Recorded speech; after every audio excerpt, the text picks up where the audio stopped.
जालौन में दशहरे पर कोंच की मैदानी लीलाओं में सुमार राम रावण का हुआ भीषण युद्ध। जालौन के कोंच में धर्मादा रक्षिणी सभा द्वारा संचालित श्री रामलीला महोत्सव में राम रावण और मेघनाद युद्ध का मंचन मेला के रूप में आयोजन किया गया, जिसमें कोविड-19 के कारण सोशल डिस्टेंस का पालन करते हुए इस बार के मेले को प्रतीकात्मक रूप में आयोजित किया गया, जिसमें विशालकाय रावण और उसके पुत्र मेघनाद के पुतले सूक्ष्म रूप में बनाते हुए राम रावण युद्ध को प्रसिद्ध धनु तालाब के मैदान में हर वर्ष की भांति निश्चित समय के पूर्व ही संपन्न किया गया, क्योंकि अगर समय पर मेला का आयोजन किया जाता तो भीड़ बढ़ने के कारण सरकार द्वारा निर्दिष्ट आदेशों का उल्लंघन हो जाता। अति प्रसिद्ध धनुताल के विशाल मैदान में दशानन के शक्तिशाली और लोकप्रिय पुत्र मेघनाद को श्री राम के अनुज लक्ष्मण से भीषण युद्ध होता है। एक तरफ रामा दल तो दूसरी तरफ रावण दल के योद्धा तीव्र बाणों से युद्ध करते रहे, लेकिन तंत्र विद्या में निपुण मेघनाद अदृश्य होकर लक्ष्मण पर शक्तिशाली बाणों की वर्षा कर उन्हें घायल कर देता है। तभी रामादल में शोक की लहर दौड़ पड़ती है।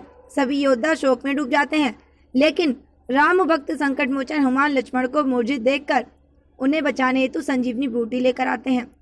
तभी हनुमान को आकाश मार्ग से जाते वक्त भरत उन्हें बाण मार देते हैं।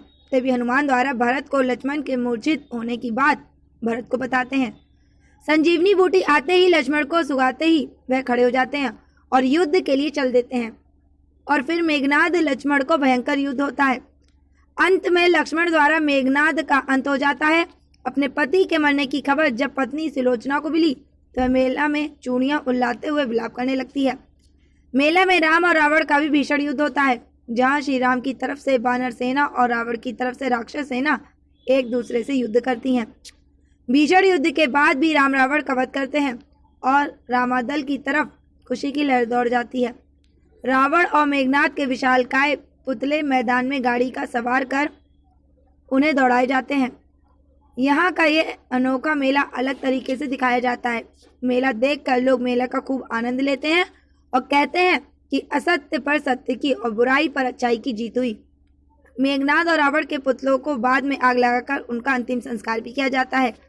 मेला में उपजिलाधिकारी अशोक कुमार व पूर्व सदर विधायक दया शंकर सहित कई लोग मौजूद रहे। मंडल का आयोजन किया गया, तो उसमें पिछले साल के बदले क्या परिवर्तन रहा और कैसे किया गया? ये 168वां आज दशहरा का मेला का आयोजन कोविड-19 के कारण इस पर बड़ा भारी प्रभाव पड़ा। समय से पूर्व हमको यह मेला संचालित करना पड़ा। इसमें रावण मेघनाद के जो 25 से लेकर के 30 फुट तक के पुतले बनाए जाते थे, इस बार 3.5 फुट मेघनाद और 6.5 फुट रावण का छोटे छोटे बच्चों ने बनाया है पुतले। इसका बहुत बड़ा प्रभाव कोरोना के कारण पड़ा है। मुख्य रूप से मैदानी रामलीला प्रसिद्ध है, यहाँ की क्या विशेषता है? यहाँ की ये विशेषता है कि यहाँ रावण मेघनाद के पुतले दौड़ाए जाते हैं और जगह जो है खड़े होकर के उनमें आतिशबाजी लगा करके उन्हें जला दिया जाता है, लेकिन यहाँ पूरी राम लीला के रूप में यह प्रदर्शन दिखाया जाता है। ये 168 वर्ष से चला आ रहा है। इस बार जो ये दशहरे का आयोजन हुआ तो क्या परिवर्तन देखने को आपको मिला है? कोविड-19 के चलते इस बार पुतले छोटे बनाए गए हैं। सोशल डिस्टेंसिंग का भी ध्यान रखा गया है, क्योंकि प्रशासन की गाइडलाइन थी कि मेला नहीं होंगे, मेलों पर रोक लगी है, इसलिए एक अनुष्ठान के तौर पे ये संपन्न कराया गया है। ये परंपरा कब से जारी है? कब से ऐसे ही आयोजन किया जा रहा है? ये 1852 से 168 वर्ष से परंपरा जारी है और यहाँ पे लगभग 25-30 हज़ार की भीड़ होती है। पिछले वर्षों तक 35 फुट के पुतले बनते थे, लेकिन इस बार कोविड को देखते हुए छोटे छोटे पुतले बनाए गए हैं ताकि अनुष्ठान भी पूरा हो जाए और मेले में भीड़ भी ना हो। अच्छा, मैदानी रामलीला होती है तो क्या?